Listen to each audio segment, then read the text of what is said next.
737 Nashville's morning news on Super Talk 99.7 WTN. Good morning to you.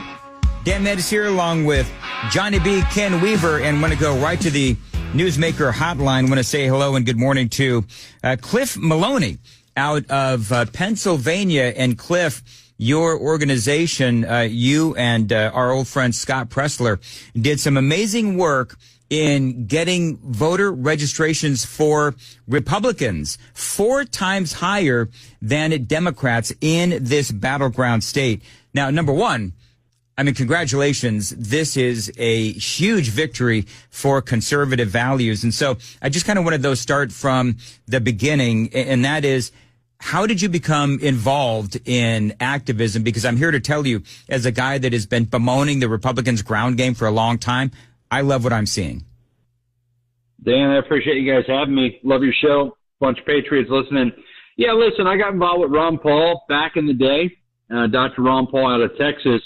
And I've always said, Republicans need to understand what is grassroots support and how do we amplify that. And so from 2016 pretty much until 2022, I've been laser focused on trying to run paid ground games to match the Democrats' efforts.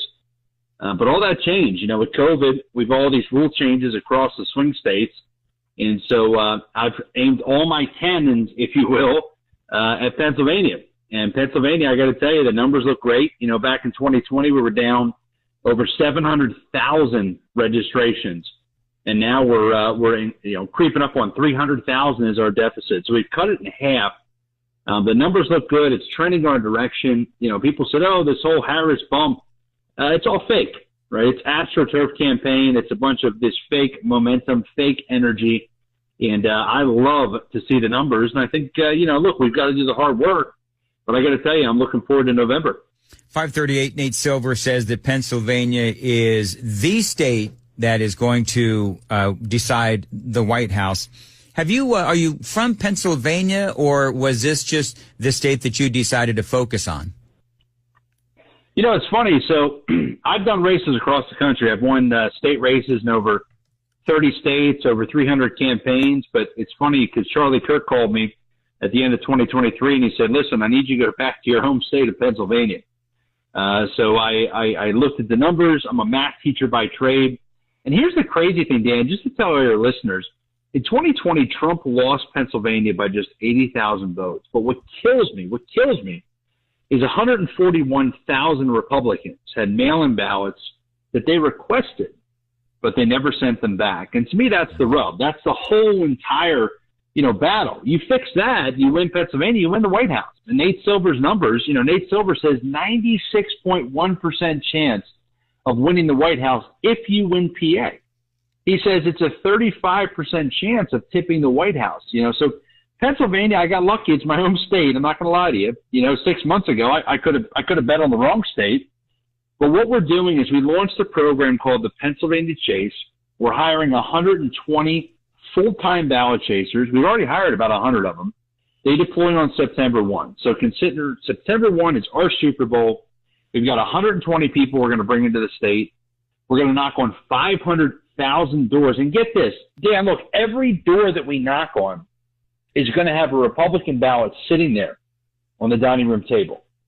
That's the key, right? The Democrats, they understand ballot harvesting. They understand ballot chasing.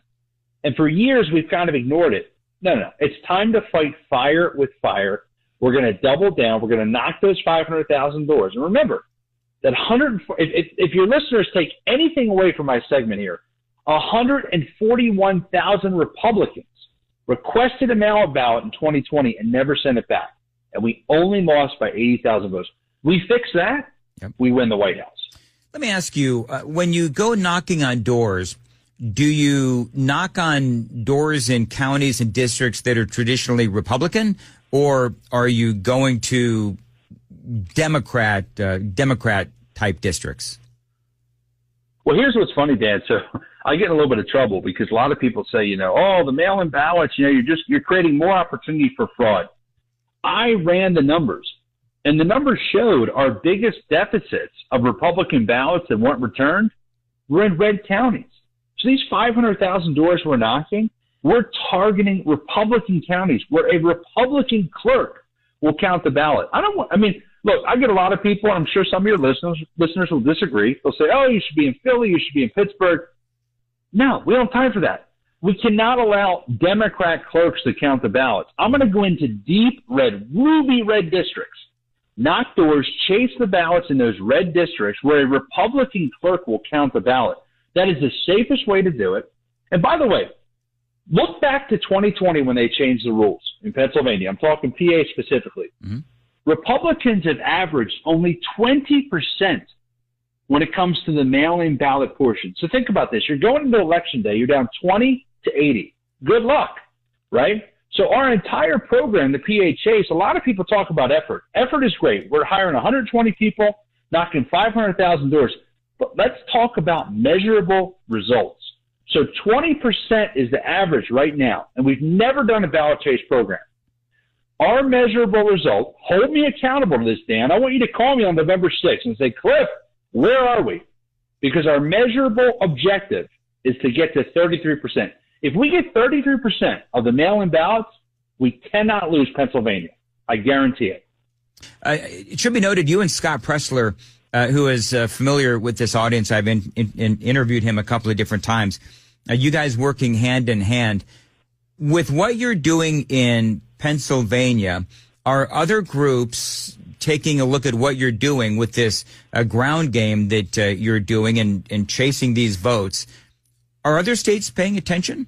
Oh, I have to think so. I mean, listen, after 2020, everybody has to understand they changed the rules in quite a few states. But the ones that matter are where they change the rules in the swing states, right? They allow ballot chasing or ballot harvesting. And I think that's the key here, is to understand that in these states where they change the rules, you have to adapt. So here's what I say, okay? Yep. Let's talk about the culture of Republicans. You know, as conservatives, what do we look at? In 2020, everybody said the same thing. And I agree with this. Trump said it. We all said it. We don't want to vote by mail because, you know, there could be some fraud. In 2021, we said, well, let's count on the courts to fix this. And guess what, Dan? They didn't. Right. In 2022, we said, well, let's hope the lawmakers will fix this. They didn't. And then in 2023, we looked at the results. They were abysmal across the swing states, not just Pennsylvania, across all the swing states. The vote by mail results were horrible. And so in 2023, we said, well, we better take a look in the mirror. And so if you want to be the Democrats, look, I get in a lot of trouble. New York Times wrote a hit piece on me, you know, because I said this in a speech. I said, I hate mail-in ballots. I'm a single-day voter on Election Day, no same-day registration. I'm a paper ballots guy. I want to count the ballots, hand count them, yeah, right? And they call me a radical and this. But at the end of the day, those aren't the rules. So you have to adapt to the rules. If you adapt to the rules, great. But we've kind of been in this weird funk as Republicans because Democrats in Pennsylvania, if you look at it from a culture perspective, they've had 50 opportunities to vote because there's 50 days of mail-in ballots, which is crazy to me. My whole family's in Delaware County. I got friends across Pennsylvania, but there's 50 days of voting. If you're a Democrat, you get 50 opportunities. A Republican, before 2024, you have 1 day of voting. So let's say your kid's stuck at soccer practice, you're sick, you get stuck at work, you don't vote. Democrats, we've gotten a hold of their training materials. And this is the best part. They call it annoying the voter. That's their whole tactic. So what happens is day 50, so Election Day minus 50 days, you go to the door and say, Dan, you've got a ballot. This is the Democrats now, the Republicans. Right. Dan, you've got a ballot. Can I count on you to submit your ballot and vote for every Democrat up and down the ballot today? And they say yes. Well, guess what? We get the data every week. So a week later, Democrats will go back and say, Dan, hey, we checked the voter roll. You haven't voted yet. What's going on? We have to match that same tactic. I don't like it. Door knocking is not in any way some sort of nice or fun activity. People slam their door in your face. They say, get off my lawn. But we have to fight fire with fire. We cannot be down 20 to 80 going into Election Day. You do that, and there's a recipe for disaster, and it's time that we adapt as a party, as conservatives, and use the tactics the Democrats have proven since these rule changes work. You're absolutely right. And I understand why you say don't bother to go to Philadelphia, don't bother to go to Pittsburgh. You know, I usually will refer to those kinds of districts as that's just zombie land. You know, they don't care about the economy. They don't care about policy. They just vote blue no matter who. So what you're saying does make a lot of sense. In the 90 seconds that I have left, when you talk about door knocking and people slamming the door in your face and so forth, how are Republicans accepting the door knocking? Because that's not necessarily something they're used to. Yeah, look, it's a new endeavor. And I got to tell you, you know, when we first agreed to do this, I mean, I'll be frank with you. I don't know how loud I should be about this, but, you know, I said to the Trump campaign, I said, listen, I said, we need Donald Trump to be standing alongside us. And I got to give Donald a lot of credit. You know, President Trump has put out videos. He's put out Truth Social posts calling for people to make a plan to vote, calling for them to vote by mail. He understands, and I give him so much credit. He understands that to win this election, we have to fix this problem. And then 141,000 Republicans in 2020 who requested a ballot and sent back, that's the whole entire thing we have to fix, not just in Pennsylvania, but across the swing states.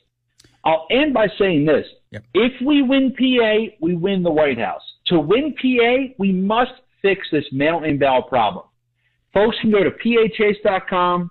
They can sponsor a whole day of ballot chasing for $175. And I got to tell you, Dan, I don't get excited often. We're going to win in November. We're going to win because we're going to do the things we need to do. And that means, once again, I might be a broken record, fight fire with fire. The Democrats think they have this whole thing on lockdown. We are going to rock their world. And that means chasing ballots in all the swing states to do what they've done since the rule change to beat them at their own game. Cliff, repeat for me one more time that website, and how can folks find you on Twitter? Sure, PA Chase, just PAChase.com. And I'm on Twitter at Maloney, Maloney. Dan, I appreciate you being a patriot, your audience, everybody. We've got to come out, not just in November, but in October and even in September in some crazy states like Pennsylvania. This is a 50-day election, and it's how we save our country. Appreciate you guys having me. All right, man. Have a great day. I got to tell you, I love what he's doing. I love to hear that, and I love the positivity. I love the energy, and I love the message. Get out, vote early, vote often. Totally kidding. Vote early, vote. Make sure you do it. Don't get – part of what I think is going on is it feels like with all the polling and everything else that is out there that I've just decided to ignore. But the bottom line is that all of that is part of what I would say voter suppression from the media, because what they're trying to do is get you and Americans all across the country so disengaged and dispirited that you don't go out to vote. And it needs to be just the opposite. Just like Donald Trump, after he was almost assassinated, blood on his cheek, got up and said, fight, fight, fight. That's what we need to do.